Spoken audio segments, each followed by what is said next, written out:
você está aqui nesse momento juntos. Queremos compartilhar uma palavra, refletir um pouquinho o que Deus tem para nós nesse momento, esses dias mesmo. Tempo de refletir, tempo para pensar. E realmente eu comecei a pensar: o que é vida? Nascer, crescer, estudar, trabalhar, apaixonar, casar, ter filhos, comprar casa, carros, talvez faz uma viagem que você estava sonhando, aposentar, morrer, ponto final. Será que é isso? Será que a vida é isso? Será que isso é o propósito para a nossa vida? Bom, lendo a Bíblia, nós vimos uma coisa interessante. Nós descobrimos que nós não somos simplesmente uma consequência cósmica. Nós não somos um resultado biológico, e muito menos um acidente. Não, nós fazemos parte de um plano muito maior do que isso. Há um propósito divino e eterno para a sua vida, para a minha vida. Eu quero você entender isso. Você não é um acidente. Você faz parte do plano de Deus. Amém? Você pode levantar sua mão e agradecer. Você fala: Senhor Deus, obrigado, porque eu não sou acidente. Obrigado que eu faço parte do plano de Deus. Esse é o tempo sim de refletir. E nós que somos chamados e escolhidos de Deus, nós devemos refletir ainda mais profundo, pois nós já temos a salvação, já temos a eternidade garantida. E a Bíblia nos fala em colocar nossas mentes e nossos pensamentos das coisas do alto, nas coisas de Deus. E Deus mesmo falou que os seus pensamentos não são como nossos pensamentos. Os seus caminhos são mais altos do que nossos caminhos. E nós precisamos então olhar o que Deus está fazendo, o que Deus está desejando fazer através da sua vida. Porque eu creio que é muito mais que simplesmente nascer, crescer, morrer. Deus tem um propósito muito maior. E nós temos apenas uma vida, e logo passará. E somente o que foi feito para Cristo que vai permanecer. Sabe alguma coisa? A pior coisa que possa acontecer é chegar no fim da vida e descobrir que você não cumpriu o plano de Deus para a sua vida. A propósito, se acontece isso, não vai ser culpa de Deus. É nossa decisão. E essa manhã eu quero que nós podemos olhar e ver como nós podemos cumprir o propósito de Deus. A pergunta é, então, o que você está fazendo para Cristo?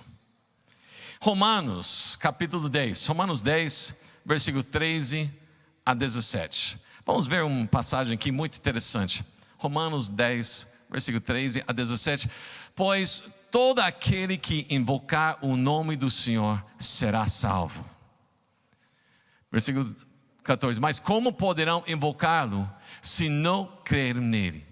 E como crerão nele se jamais tiveram ouvido a seu respeito? E como ouvirão a seu respeito se ninguém lhes falar? Versículo 15. Vamos lá para frente. Mais um. E como alguém falará se não foi enviado? Por isso as Escrituras dizem: como são belos e formosos os pés dos mensageiros que trazem boas novas. Nem todos, porém, aceitam as boas novas, pois o profeta Isaías disse: Senhor, quem creu em nossa mensagem?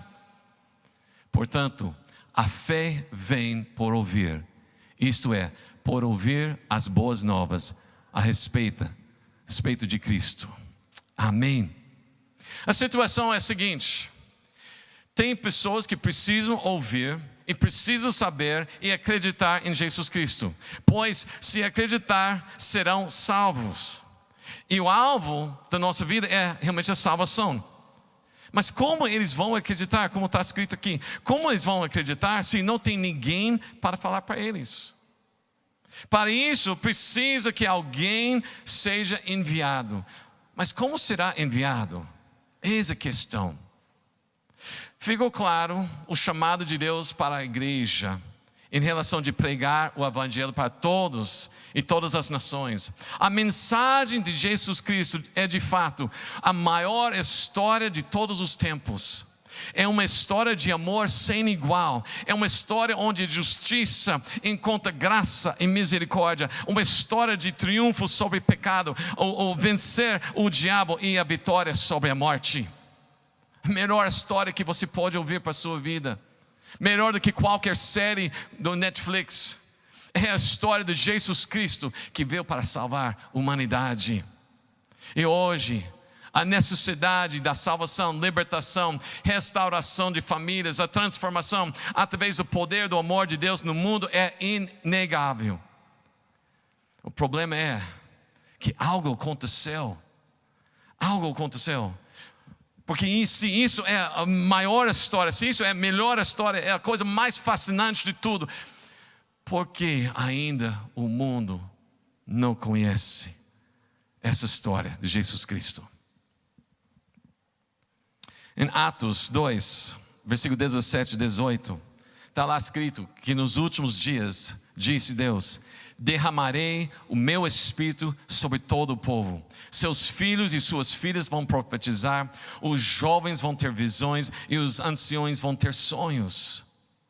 Sabe alguma coisa? Eu leio isso, eu vejo que Deus deseja e Ele continua desejando derramar o seu espírito, porque os últimos dias continua. Nós estamos vivendo nos últimos dias e Ele deseja derramar o seu espírito.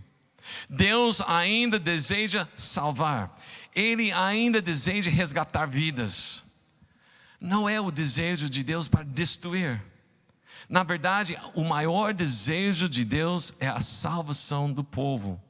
Esse desejo e esse plano não morreram com a morte do último discípulo no Novo Testamento. Não terminou em Atos 28. De fato, era só o começo.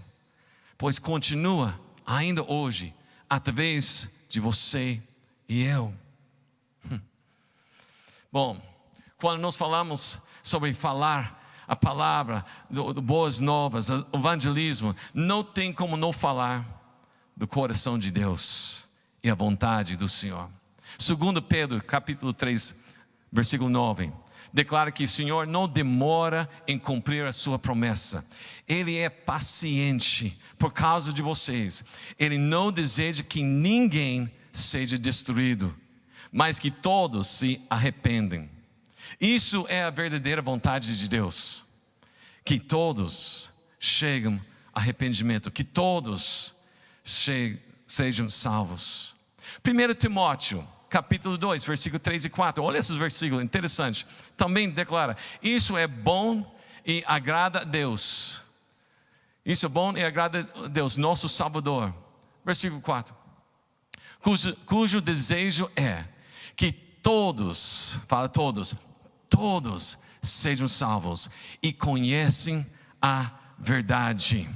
Pois há um só mediador, há um só Deus e um só mediador entre Deus e humanidade. Mais um versículo aí. O homem Cristo Jesus. Ele deu a sua vida para comprar a liberdade de todos. Deus deseja salvação. Ele deseja que todos sejam salvos e conhecem a verdade. Sabe que é o problema? Tem muitas pessoas que acreditam em certas coisas. Eu acredito que nós podemos andar na rua e perguntar para pessoas: você acredita em Deus? Você acredita em Jesus? Pessoas vão falar: eu acredito, né? Mas eu quero falar para você, tem uma diferença entre acreditar e conhecer. Como a vontade de Deus está aqui, que nós podemos conhecer a verdade, conhecer Jesus Cristo. Mas qual é a diferença? Como nós podemos transformar de alguém que acredita para alguém que conhece? Bom, eu tenho uma história que eu gosto de contar que talvez vai ajudar vocês a entender isso, tá? Tinha um rapaz, um menino, um jovem, adolescente, morava em Nova York. Foi criado lá no meio daqueles prédios, tudo concreto, asfalto. Ele nunca saiu da cidade. E ele estava muito animado, porque finalmente chegou o dia que ele ia para acampamento. Acampamento, jeito americano, viu? Tá? Acampamento americano é sair da cidade, vai para o campo mesmo, floresta, né? Ar livre embaixo das estrelas, aquelas barracas, aquelas sacos de dormir, e não tem nada de restaurante, não tem nada de banheiros aí, é um rio lá, e tem um fogueira lá, né? Onde vai assar e fazer a comida. E ele estava tão animado, porque uma das tradições para acampamento, especialmente dos jovens, é que depois que comer, depois está em volta do fogo lá, né? Começa a cantar e pegar uma coisa chamada marshmallow. Né? Vocês conhecem marshmallow? Não somente aquela creme, aquela parece Maria mole, né?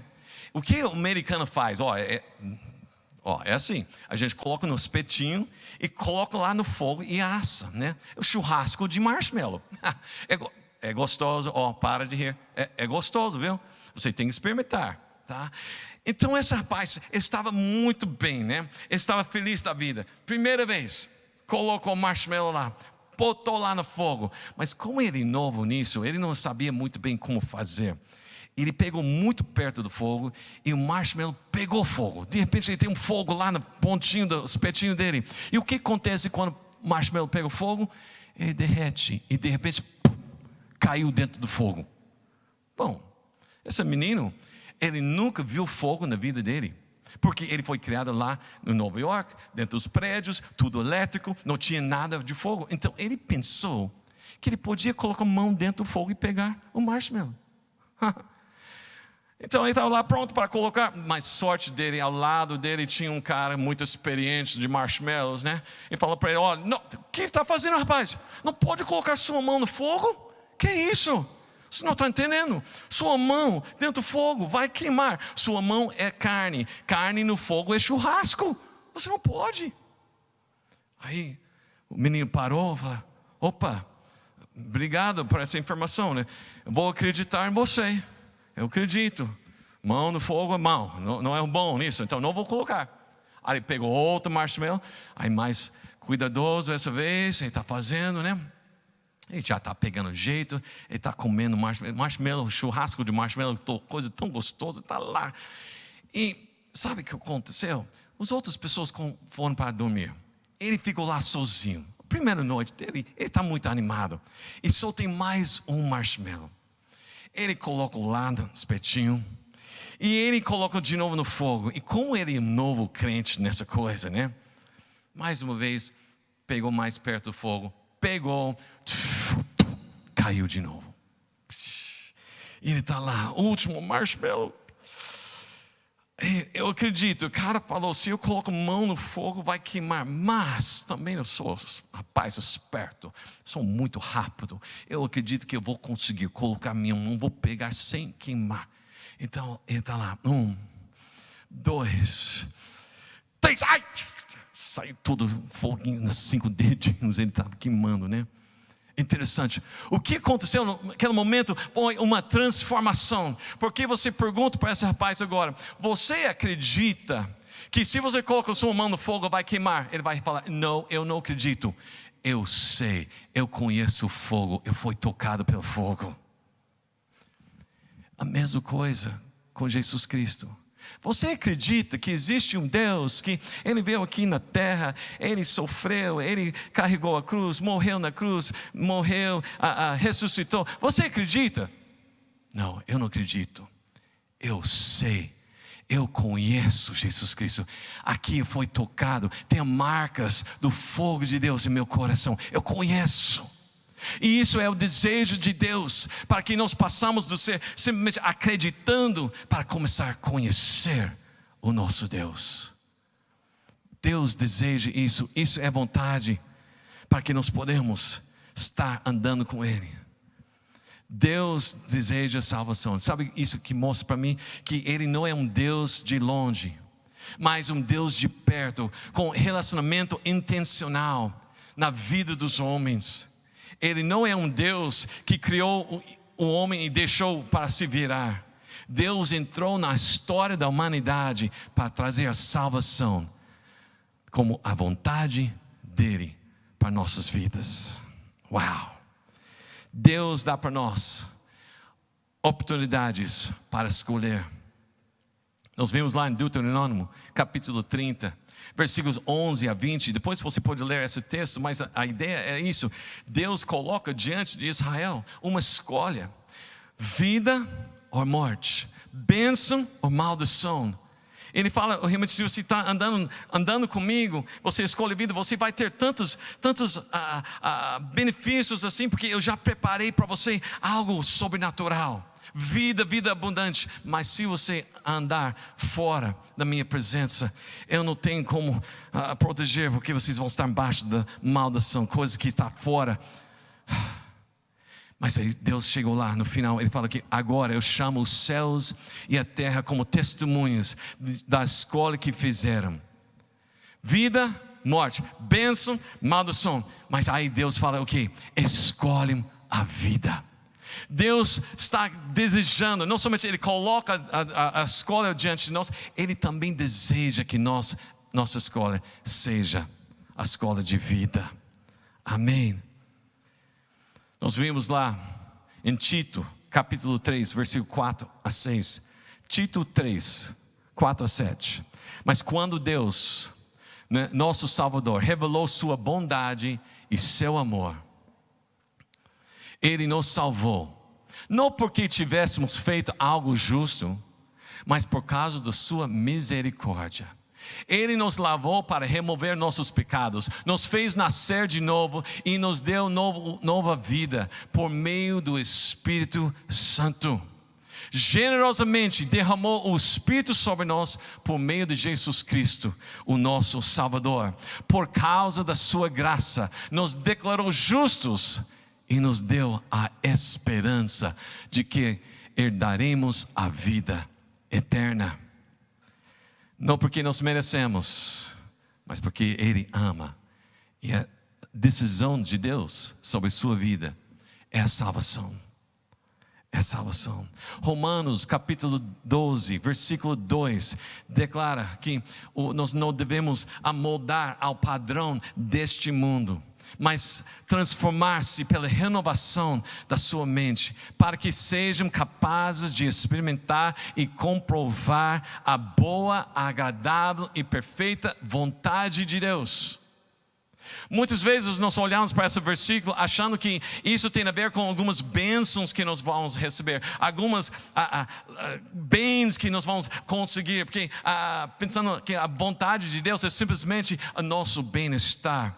Mas se nós olhamos bem o que a Bíblia declara, a vontade de Deus, a boa, perfeita e agradável vontade de Deus, é a salvação para todos os homens. E o que nós precisamos fazer? Nós precisamos começar a mudar o nosso pensamento, mudar a maneira que nós estamos enxergando a nossa vida. Parar de pensar somente em eu e começar a pensar o que Deus quer fazer, porque esta é a vontade de Deus. Muitas pessoas perguntam: qual é a vontade de Deus? Qual é a vontade de Deus para a minha vida? Eu quero saber o que eu tenho que fazer para cumprir a vontade de Deus. Bom, é bem claro aqui. A boa, perfeita, agradável vontade de Deus é a salvação para todos conhecer a verdade. Essa é a vontade de Deus. E nós precisamos alinhar com essa vontade.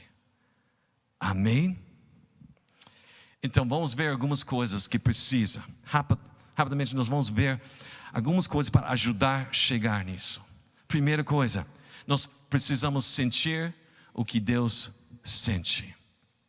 Jeremias capítulo 4, versículo 19. Jeremias 4, 19. Nós vimos aqui que está lá escrito, o Jeremias está clamando: meu coração, eu me contorço em dores. As paredes do meu coração se agita. Não posso calar-me, porque ouves, minha alma, o som da trombeta, o alarido da guerra. Jeremias está enxergando o que está prestes a acontecer com o povo de Israel. E ele não aguenta, porque está vendo que estão perdidos, está vendo que está realmente sem direção, porque eles têm abandonado o Deus deles. E por causa disso, ele começa a sentir até dores. A gente que está escrito lá, parece que está tendo até um ataque cardíaco, pelo simples fato que tem povo que não conhece Deus, estão perecendo. Se nós olharmos a vida de Jeremias, um profeta, que está lá pregou mais de 55 anos, para uma nação que não deu ouvidos para ele. Já pensou você pregar e falar de promessas de Deus, a obra de Deus, o amor de Deus para 55 anos e ninguém responder? Eu não sei de você, mas eu teria desistido muito antes. Eu ia falar, bem feito, Senhor, leva eles mesmo embora, leva para a Babilônia mesmo, eles precisam ser escravos para aprender alguma coisa. Mas Jeremias não. Jeremias aprendeu como sentir o que Deus está sentindo. Ele começou a chorar diante de Deus por causa da perdição de uma nação. Deixa eu falar para vocês, chorar pelos perdidos é ter o coração de Deus, é entender a compaixão e o amor que Deus tem para a humanidade, é olhar para o povo e enxergar a realidade da eternidade. Eu descobri o problema. O problema que nós temos é que nós estamos enxergando apenas aqui e agora. E muitas vezes a situação é triste. E nós podemos até sentir dor daquele momento e até desejar ajudar dentro dos nossos limites. Nós assistimos situações e falamos, que dor, que pena. E nós talvez até tentar ajudar, mas está relacionado sobre aqui e agora. Mas quando nós enxergamos a eternidade, isso deveria então deixar dentro de nós arder uma urgência em nossos corações. Porque tem pessoas morrendo e entrando na eternidade sem Deus. Morrendo não por causa de um vírus, do coronavírus, não morrendo por causa de uma infecção, não morrendo por causa de um acidente, não morrendo por causa de uma enfermidade, morrendo por causa do pecado e está sendo sem Deus na eternidade. E isso tem que doer dentro de nós, isso tem que colocar dentro do nosso coração uma urgência e um choro, e falar, Senhor Deus, meu coração está quebrantado, está ardendo, está doendo, porque nós estamos vendo pessoas enxergando a eternidade. Como você está enxergando as pessoas? Quando você passa na rua, quando você está na fila no supermercado, quando você está na padaria, quando você está no posto de gasolina, quando você está falando com seu vizinho, quando você está no trabalho, na escola, como você está enxergando esse povo? Eu quero falar para você, olhando para essa cidade, olhando para a nossa nação, olhando para as nações, a verdade é, e infelizmente a verdade é, maioria absoluta não conhece a verdade, não conhece Jesus Cristo. E nós precisamos enxergar a perspectiva da eternidade nisso. Nós precisamos começar, como Jeremias, orar e chorar, ter sensibilidade e ter coração do nosso Deus. Nós precisamos ser movidos pela eternidade. Jesus era assim. Jesus também chorava. Lucas 19, 41, quando Jesus se aproximou e viu a cidade, ele chorou sobre ela. Jesus também tinha compaixão pelo povo, lá em Mateus 9, versículo 35 a 38. Jesus ia passando por todas as cidades e povoados, ensinando nas sinagogas, pregando o evangelho do reino e curando toda sorte de doenças. Um minutinho.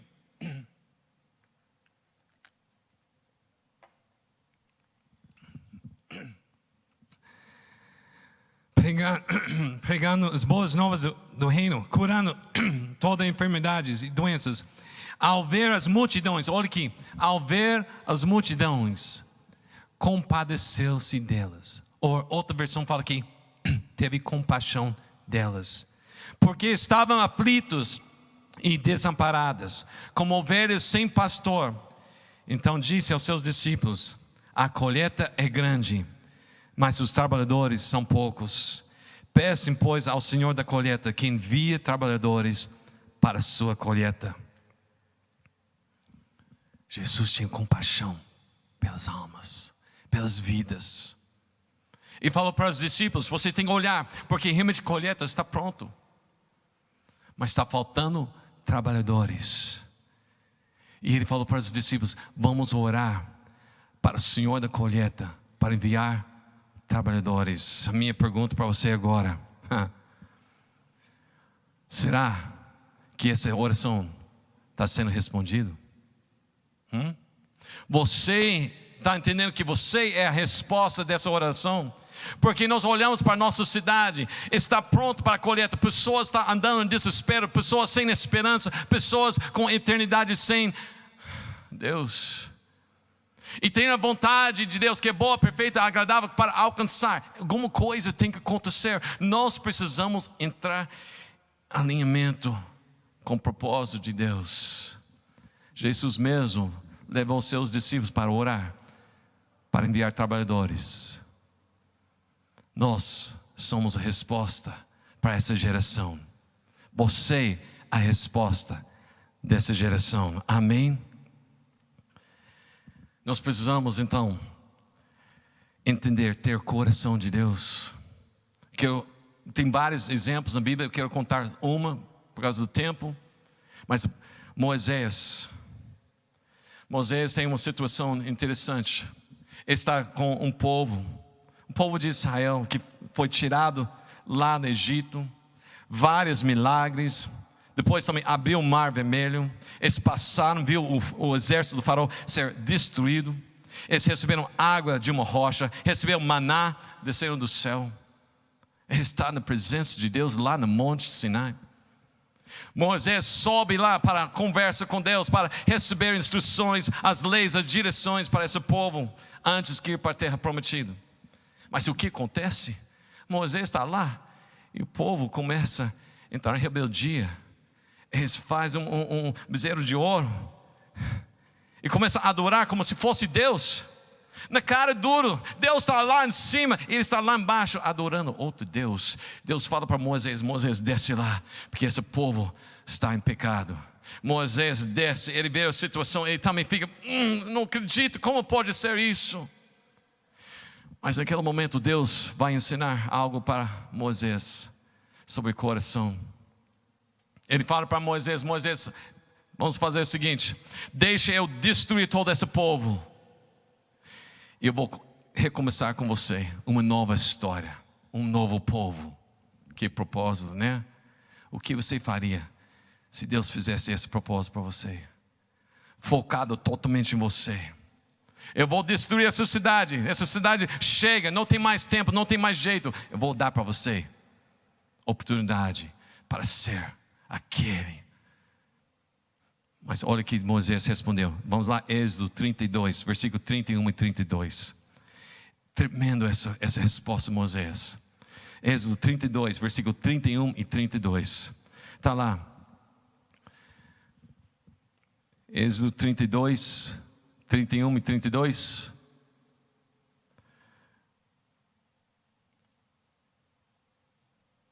Tem aí? Vamos lá. Então, ele fala para Deus, fala o seguinte.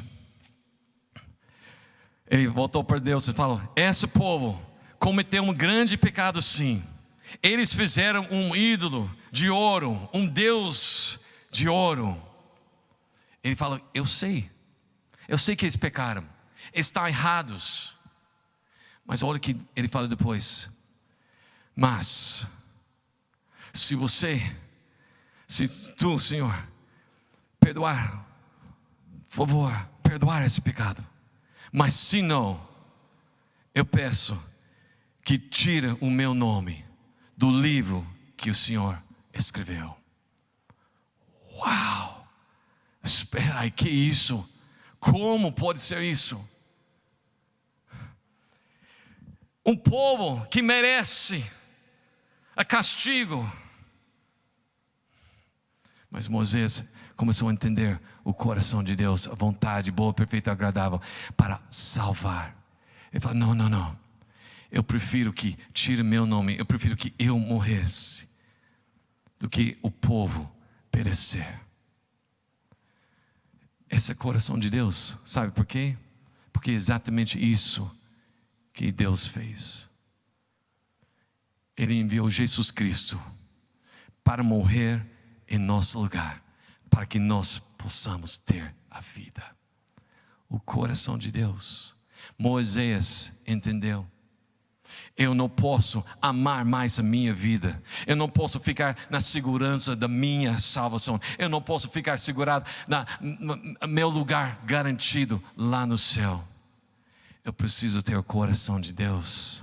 Eu preciso olhar para esse povo e falar: Senhor Deus, não, tem misericórdia. Se precisa, tire eu, mas não deixe eles perecer. Em nome de Jesus, eu quero falar para vocês: o que nós mais precisamos é ter esse coração de Deus. Várias outras pessoas na Bíblia tinham isso. Deus está procurando agora alguém que também tem esse coração. Jesus Cristo, só para terminar, Jesus Cristo declarou para seus discípulos: assim como Deus me enviou, meu Pai me enviou, eu envio vocês. João 20, 21. Isso quer dizer que Jesus está falando: vocês vão ser enviados com o mesmo Espírito que foi enviado. Muitas vezes nós pensamos que esse Espírito é poder, é milagres, é expulsar demônios e essas coisas assim, e faz parte. Mas o maior parte do Espírito que Jesus foi enviado foi o Espírito de amor. Porque Deus amou o mundo que Ele enviou seu Filho. Quero falar para vocês: está na hora da gente ter o coração de Deus. Começar a pensar, agir, falar, mover, sonhar, fazer para realmente alcançar as vidas. Que nós podemos nesse momento clamar a Deus: dá um coração. Me dá um coração, Senhor, igual ao teu. Me ajuda a sentir o que o Senhor sente. Me ajuda para realmente estar chorando diante de Ti, Senhor, que até o dor no coração por causa de enxergar a eternidade. Senhor Deus, eu não quero mais continuar sem estar alinhado contigo, Senhor. Senhor Deus, me dá o mesmo coração, disposto a dar a minha vida.